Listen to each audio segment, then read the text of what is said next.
Hi, I'm Richard Jones. I am also known professionally as Richard Burke Jones.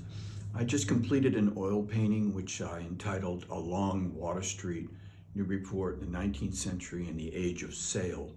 It's 7 feet by 3.3 feet, and I've attempted to show how vigorous the 19th century seaport of Newburyport was at the height of its maritime power. So the scene unfolds from a crow's nest view as opposed to a bird's eye view. It's a little lower, more intimate.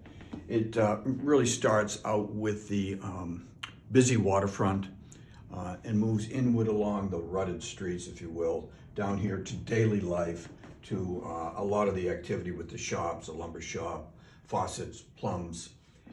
But it's anchored really by the custom house, which I portrayed, I hope, as authoritative, strong and intact, with warm, glowing lamps along the way, if you will. It anchors the composition, both architecturally and symbolically, which represents the order and trade in Newburyport's position in global commerce in those days in the 19th century.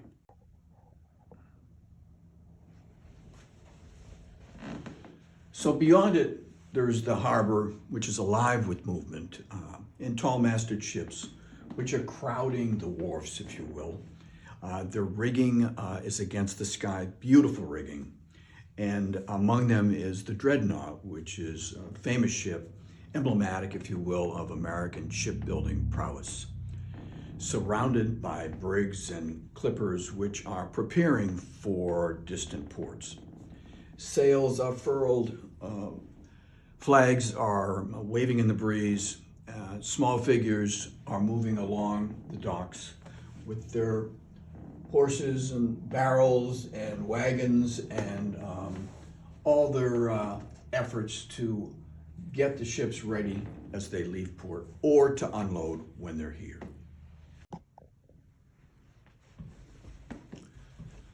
So beyond this is the harbor, which is alive with movement.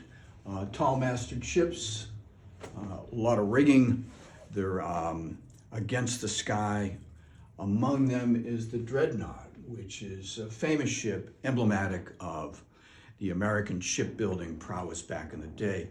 It's surrounded also by brigs and clippers, which are preparing for distant voyages.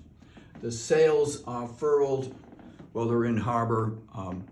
The small figures are swarming, if you will, along the wharfs with horses and barrels and wagons and all their activity loading and unloading the ships. The street itself just pulses with activity. There are horse-drawn carts with barrels. There are women in period dress. There's a young boy delivering newspapers. There is a man walking his dog. There are lots of people coming and going, as I suspect it was back in the day, with hopefully warm light emanating from the shops that you can pick up all the way along the streets, which are rutted and rough and loud, I'm sure. So this painting hopefully is not merely an historical reconstruction, if you will. It's represents a lived moment in time along Water Street, which at that time was a town at its full stride, if you will, where the rhythm of the hoofs, the calls from the docks, and the promise of distant horizons defined daily life in our beloved Newburyport back then.